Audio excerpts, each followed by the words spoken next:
Quick awakening once again. Everybody's program is sponsored by BVI Channel. Welcome. We'll be looking at some very important topics this morning, and then we'll be looking at a whole lot. We'll be looking at the political leaders, and then what we should know about it. It's important, that we are not here alone. The failure of our political leader. I mean, when we talk about leader or leadership, we're talking about those who have been elected in different political positions to take up the mantle of leadership and to administer the affairs of the people. We are looking at the failure of our political leaders. Have they failed? Do you think they have failed? Do you think they are still active? What do you think? But I know many of you will say that they have failed. We're talking about Southeast political leaders. We have to narrow it down to Southeast and get to know the way they have been handling the affairs of the Southeast. You're welcome once again. Let me quickly introduce those who are here with me. I have in the studio with me Chinedu Peters, so it's my pleasure to welcome you. Thank you, my brother and our listeners. Good morning. We also have NWC, and it's my pleasure to welcome you. Thank you, and thank you, people. All right, I want to look at the failure or the success, if possible, of our political leaders, the Southeast political leaders. Well, would you say they have failed? Would you say they have been making some efforts to protect the political affairs of this region? Let's get a thought. First and foremost, Chinedu Peters, let's get a thought. Would you say they have failed, or would you say they have made effort, they have been successful about securing the political future and at the same time protecting the political future of the Southeast?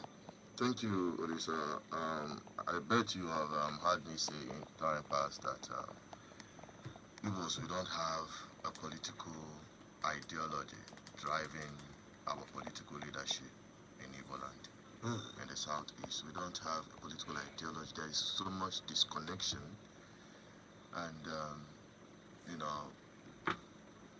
the leadership in the Southeast, they are not united for a common cause. Many of them are just pursuing their personal interest, using their different political platforms and connections.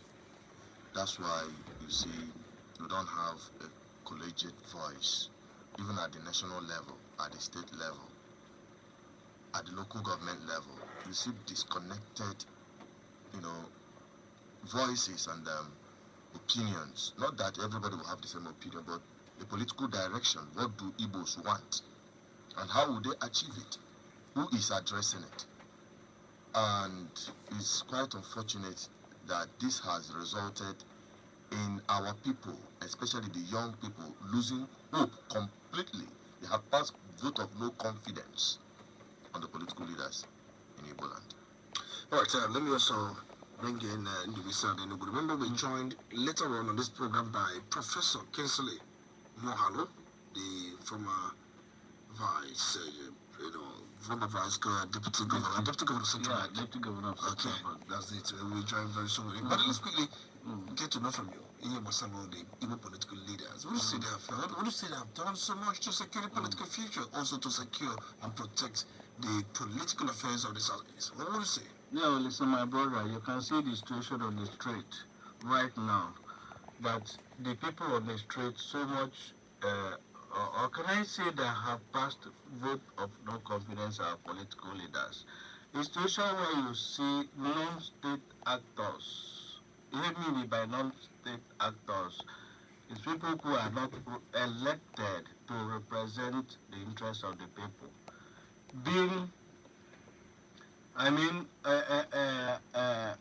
parading, or they have come forward to hijack the aspiration of the people on the street. Why the people were elected to represent our interests, they have no such command over the people on the street. That is the situation we have right now. So, having said that, I will conclude by saying that the Igbo political leaders have failed us because they have failed to give our people sense of political direction. What do I mean? Ideologically speaking, to go towards one particular direction. What are we asking as Igbo people? Igbo people are asking for equity, fairness, and the justice they are not asking for too much. So these Igbo political leaders have failed to organize a platform that will ensure that Igbo people are fairly treated in this system called Nigeria. That's much I can say for now. All right, thank you so much. If you're joining us, this is Good Governance Ministry, coming your way live on the 99.1 FM of Bossy. And I'm still your honorable speaker, Tony Listen Becky. In the studio with me this morning, we have NWBC and Enugu and also Chinedu Peter Assessor. We're looking at the failure or sources of the Igbo political leaders, and from their assertions, they say they have failed in administering the affairs of this region and then the southeast region, and then they have been able to attribute such failure to a number of factors. But then we know very well that many of these very leaders always try to comfort, because most times, just like a sheep and then the shepherd, you have the shepherd looking after a sheep. But then the political leaders are like the shepherd, and then you have the people as the flock. How would you narrate this relationship between these two, the shepherd and the flock? What's the narration, if you are to paint it using any analogy? Come again, rephrase your question. And I'm saying that just like the political leaders are like the shepherds, while the people are like the flock. But then we know that the shepherd will always throw his life for the flock. We always lose everything for the flock. We always commit anything for the flock. Sees the well-being and the welfare of the flock as the priority. He's ready to lose his own well-being for the flock and all that. So, if you are to paint this picture between the leaders, the Southeast political leaders who are in this analogy seen as the shepherd, and then the people who are seen as the flock, what's the relationship between them, if you are to capture it, the reality? Yes, one narrative, I don't want so good. I'm going to the truth of the matter is that using your narrative, shepherd and The flock. the political leaders in Igbo land being the shepherd, you know, sometimes you are doing the shepherd work for somebody on behalf of somebody. It's not your own. It's not your own. You understand? So they are like a hired public servants to rear the flocks, to lead them to pastures where they can graze. Now, the Nigerian political class are like the kind of shepherd, because there are different kind of shepherds. I hope you understand what I'm saying. Good. Now, the Nigerian political class, especially bringing it down to Southeast, are like the kind of shepherds that takes the sheep or the flocks to the destination where he has positioned himself to sell these shepherds to people without the knowledge of the owner of the flocks. They are like the kind of shepherds that will not raise a finger to protect the flocks in case of any danger. They have become the kind of shepherds that have turned the sheep and the flocks their food and their meal. When the shepherd is now eating the flocks, I bet you we will no longer call them shepherds. That is the kind of political leaders we have in Igbo land today. For them to go and graze these flocks, they have a responsibility of protecting these flocks, just as much as the political class, the government have the responsibility of protecting lives and properties. And you can see that they have failed woefully. Now I'm talking about the pasture. Leadership is like showing the way, the pathway. Follow me, do as I do. If I walk this path, follow me and walk this path. What path are the Igbo political class laying for the people in the Southeast? You will see that they are pursuing a personal interest, greed, and the rest of them. And that is why everybody has followed that toll of line, that part of everything is about money, myself, my family, and I. So this is our biggest challenge. This is our biggest challenge in Southeast. This is our biggest challenge in the Southeast. And I can tell you categorically, now the shepherds for the Southeast will be the politicians. Now they feed on the flocks will be the people. But the people must understand that they have to devise a means. You know, there are animals that graze in the wild without shepherd, and yet they keep surviving. And that is what we need to activate until we find such a person that we have, that will show the Igbo people that sense of direction and carve out their needs and pursue their aspiration. All right, thank you so much. Remember, we are looking at this very important topic. We're looking at the failure or success otherwise of the East Southeast political leaders, and we have been looking at this. Remember, we said we'll be joined shortly by Professor Kingsley Mohammed. Let's get his thought, and we are going to do that. Once we get his thought, we'll come back to UBC and repeat the answers. We are looking at this topic. Let's get the thought of Professor Kingsley Mohammed.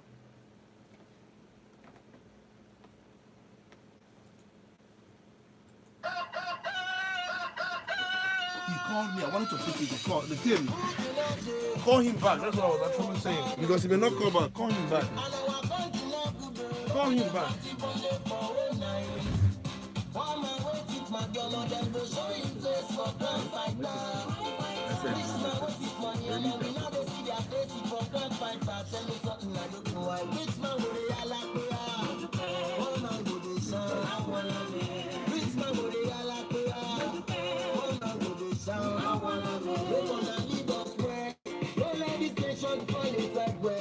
Mr. President, lead us well.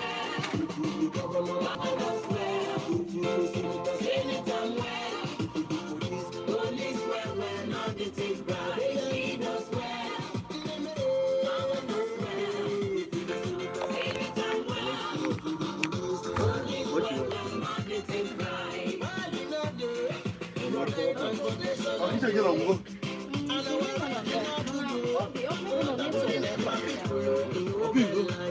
Just speak. I need him. Once he picks, say hold on. In his name,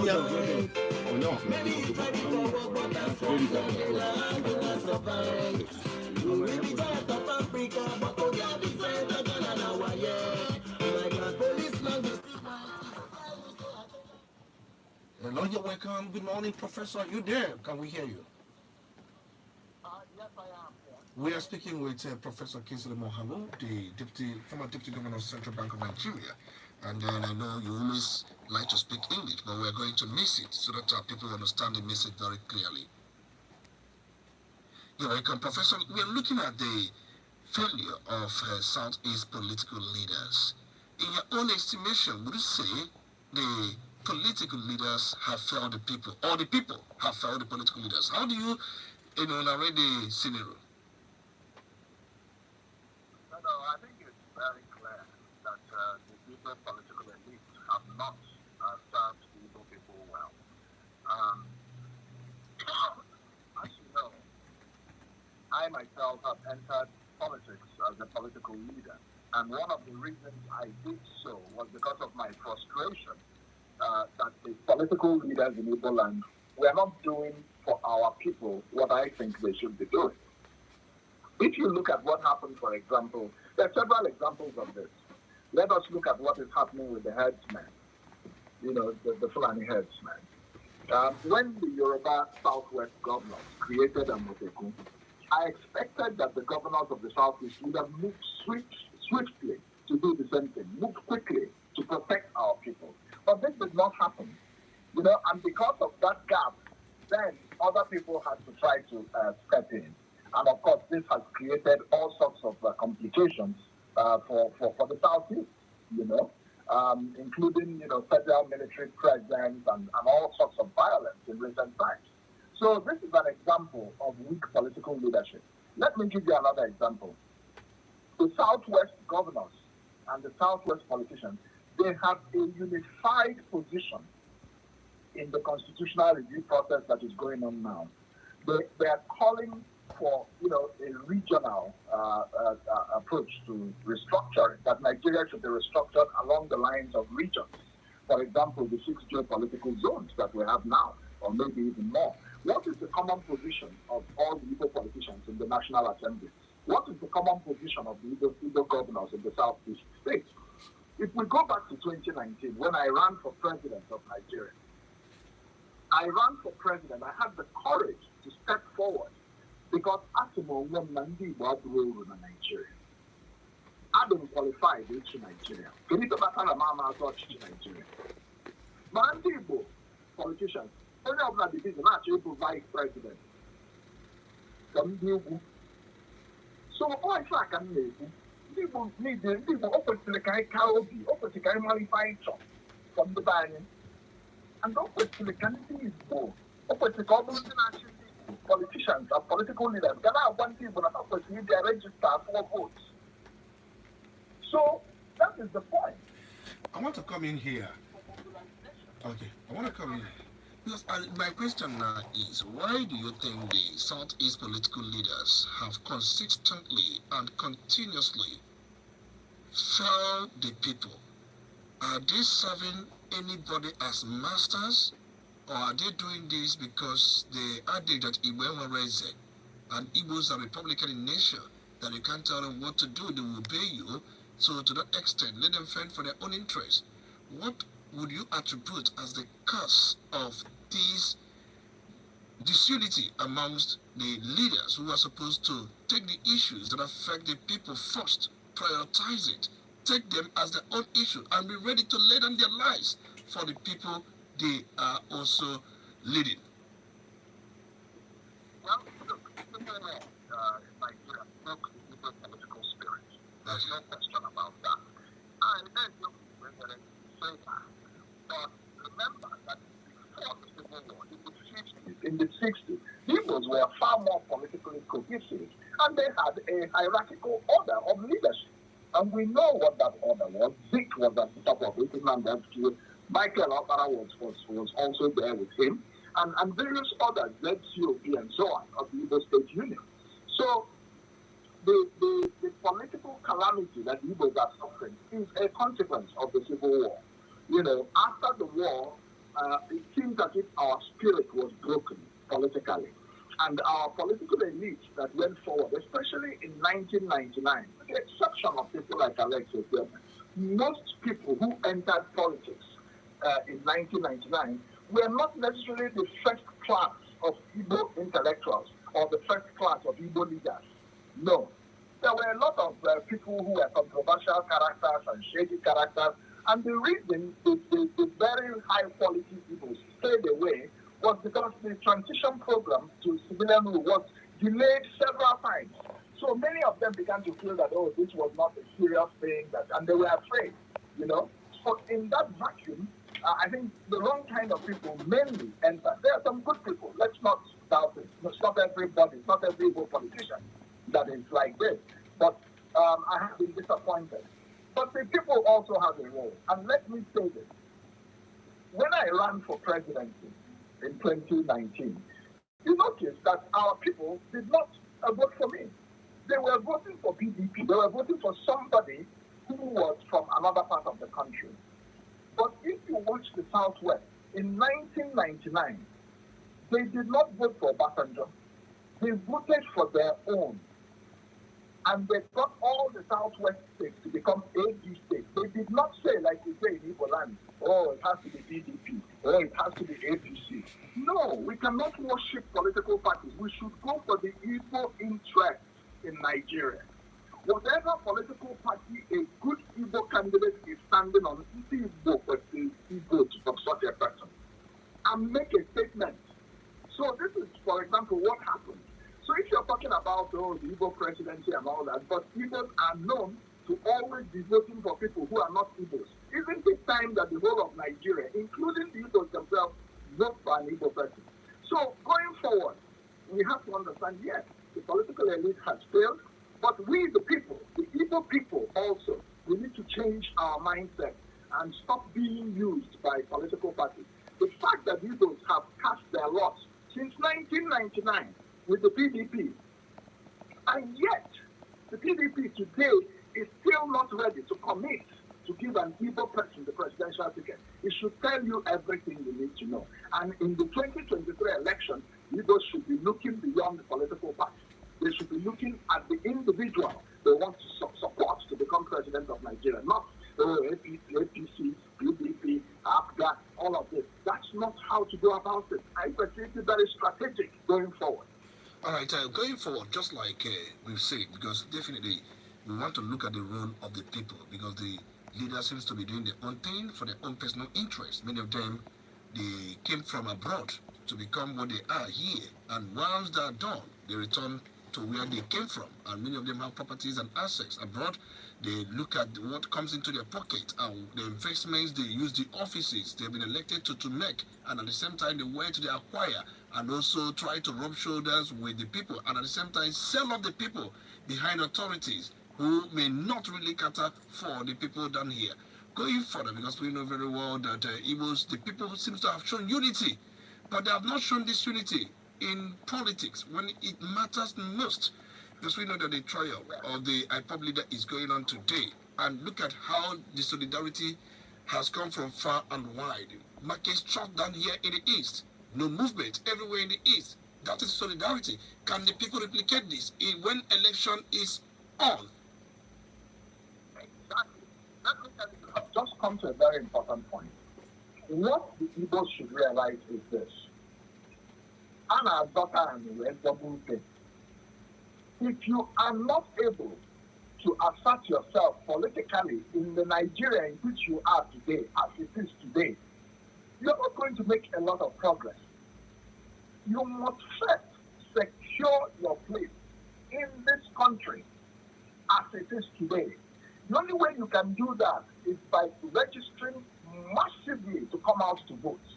Because the fact that we have not been voting a lot in the past has made Nigeria to look at Igbos now as quote-unquote a political minority, whereas we are an ethnic majority. So this is the problem. We need to get involved in the Nigerian political process and speak up in it and advocate for whatever it is we want inside that process. That's what people in the Southwest are doing. You know, so you cannot, if you look at the Southwest today, there are people arguing for Yoruba nation and all that, but it is not stopping the political elite of the Southwest from pushing the interests of the region inside the Nigerian political project. That's what people should be doing as well.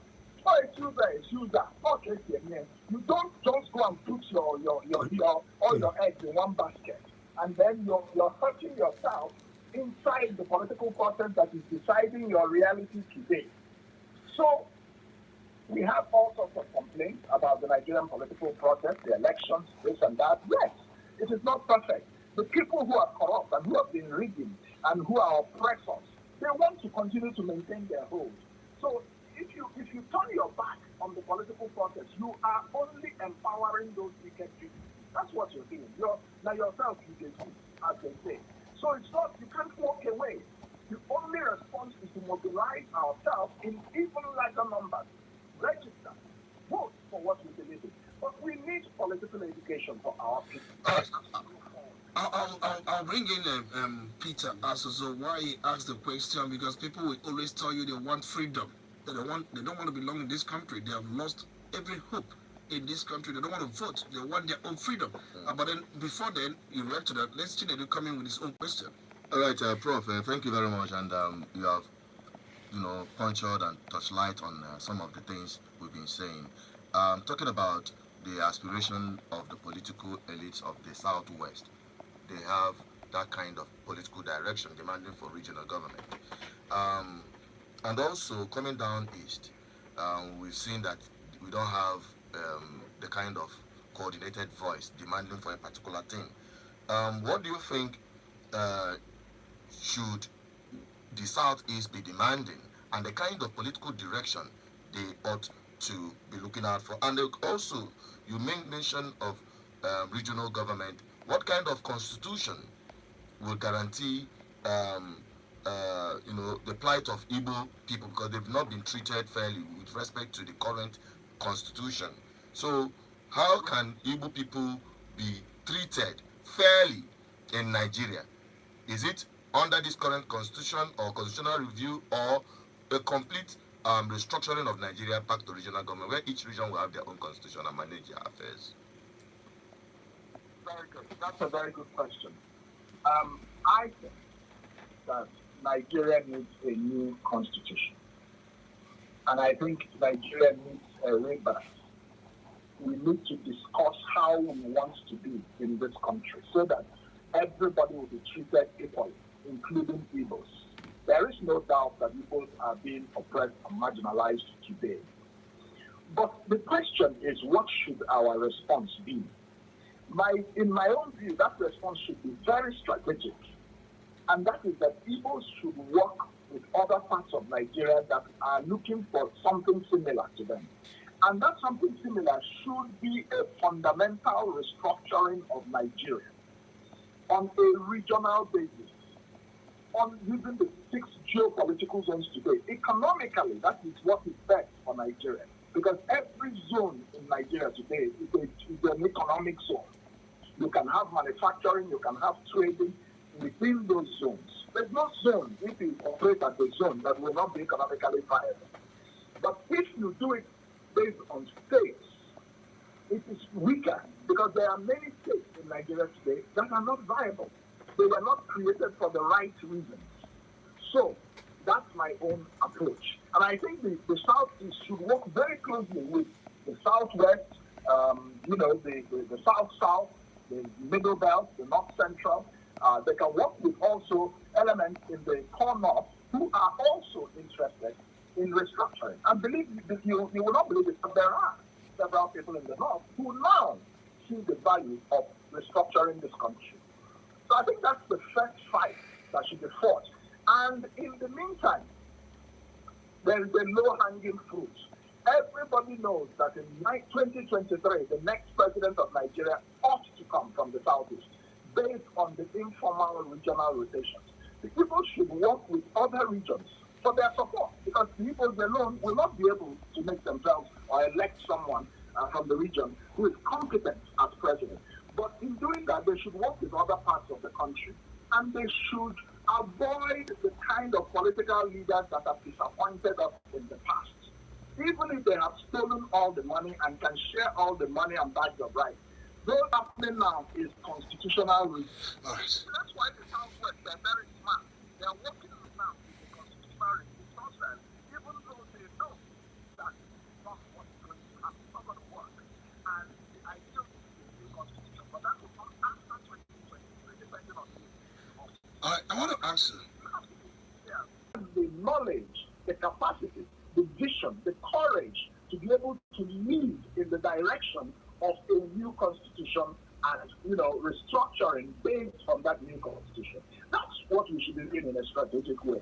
Let's look to the future and plan for the future. The person there now will not do certain things. That still has a term of office of 18 months or so left. So, we talked about succession. Yes. We talked about succession. And then, which one comes first? Which one would people demand first? It is the restructuring of Nigeria that is practicable and feasible at this time. And that is what we should focus on. That is what everybody else is focusing on. So we cannot be the only ones that are not at the table. If you're not at the table to discuss the restructuring of Nigeria, you are on the menu and you will be eating for lunch. And that is what is happening to the Igbos, because they will be boycotting elections, they will not go and vote. At the end of the day, your interest is not represented. We should focus at this time to fight politically for the constitutional restructuring of Nigeria. It is very possible and very achievable. If 4 or 5 geopolitical zones want it, it must happen. So it's not a question of if, it is only a question of when. And I predict that it will happen as soon as Muhammadu Buhari is out of office. All right. Right. Though now talking about the next election in Nigeria, that the governors, most times, Igbo cause, they don't support it. They do not in any way support it. People have argued that if IPOB were to be situated in somewhat, but now, coming back to election coming up on the 6th of November, what's the advice for the people? Because definitely people most times have said that the person we elect as governor sometimes do not fight for our cause, do not stand where we stand, do not reflect our thought and all that. What's the advice for the people of Anambra State and residents of Anambra State who will be casting their vote come November 6th? My advice is as follows, and let's say it in Igbo. Ndị Anambra, tinye n'anya na mmiri. Shine your eye, put your eye into the water, and look very carefully at all the candidates that will be presented before you in November. Check the record of each person and know who is competent to handle the resources of Anambra State. You have to look at people's integrity. Have they been able to run businesses or government in their personal character? Who are you going to put there? You're going to put there somebody who will just carry the resources of Anambra State and go and take care of his or her own personal needs?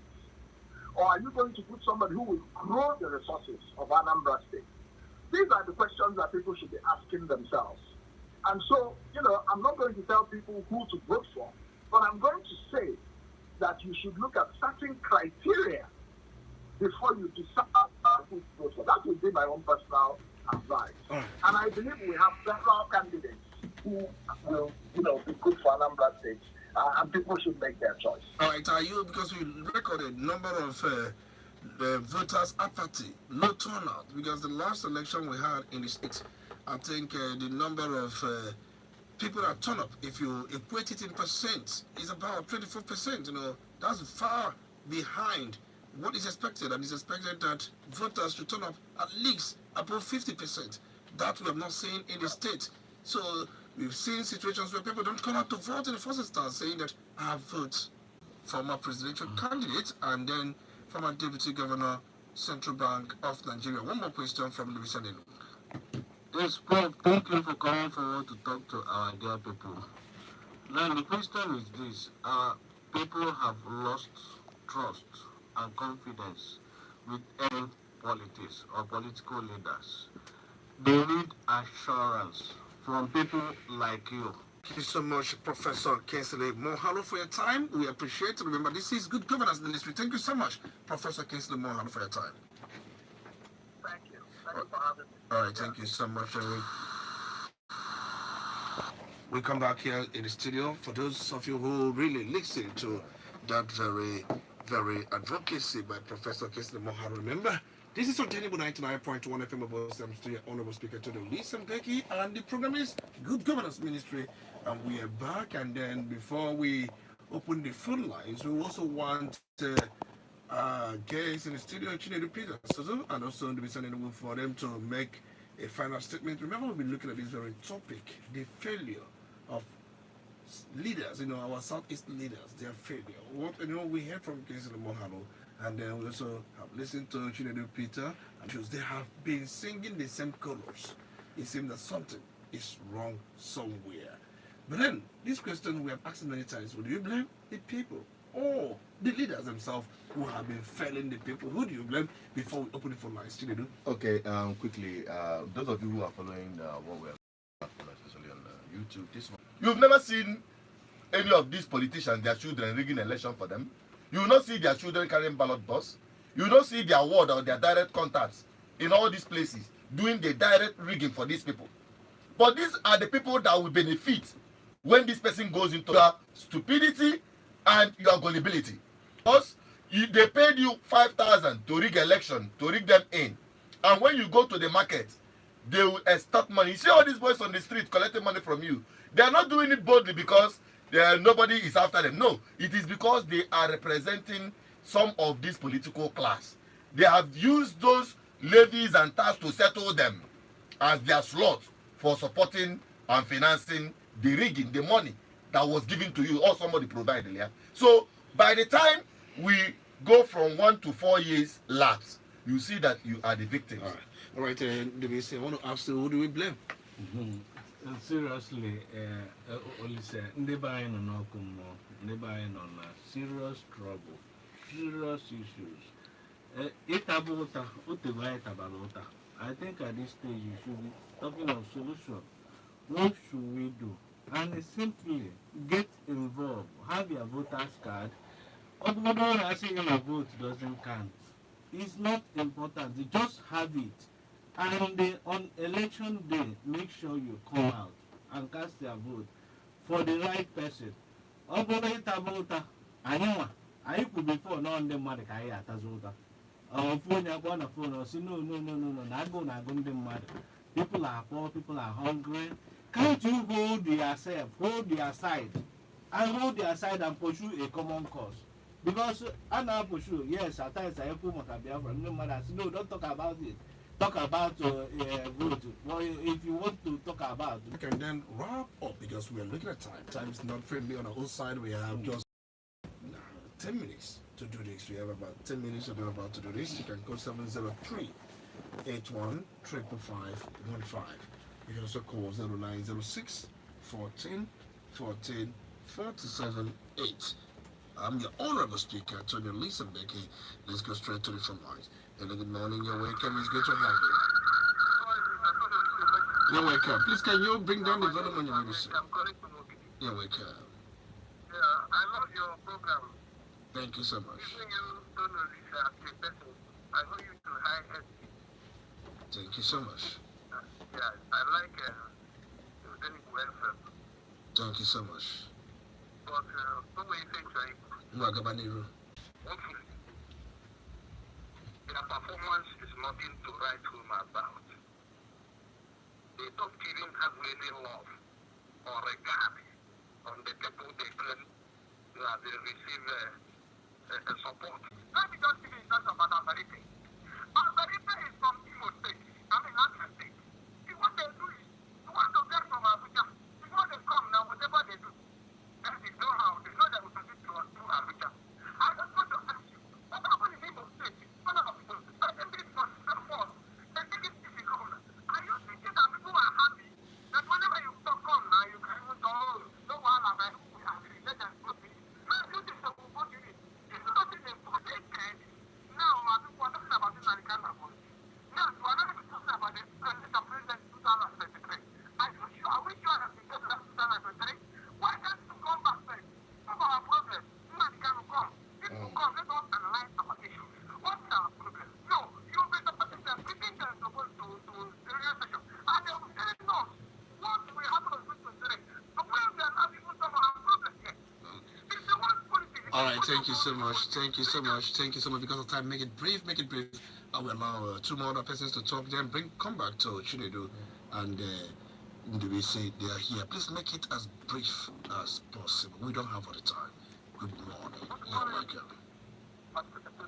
You're welcome. You're welcome. It's good to have you.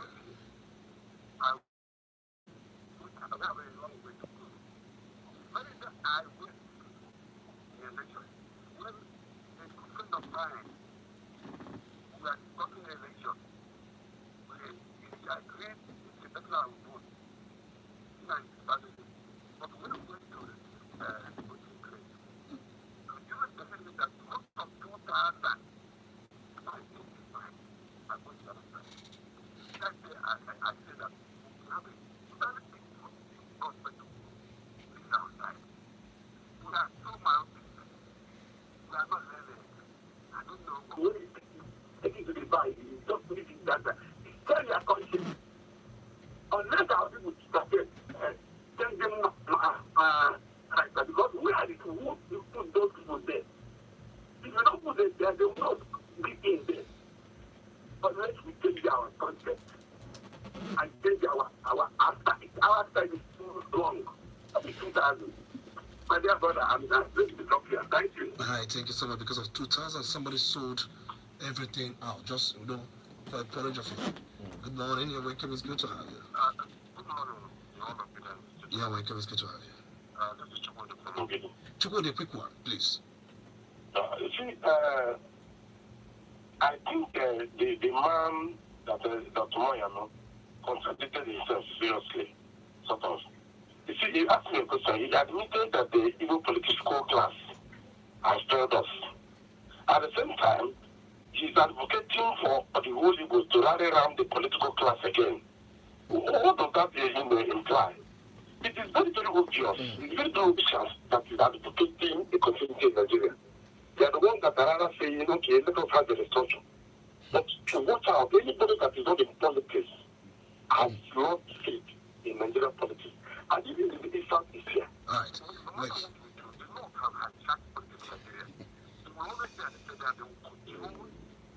All right. All right. Thank you so much. Because of time, I have to let you go and then come back to Chinedu Peter. So Chinedu, let me begin with Ndubisi before I come back to you now. Run off because of time. We are managing time. Ndubisi, let's quickly do to run off. I mean, you've heard what people said. Even if any man who know if I know how to yellow,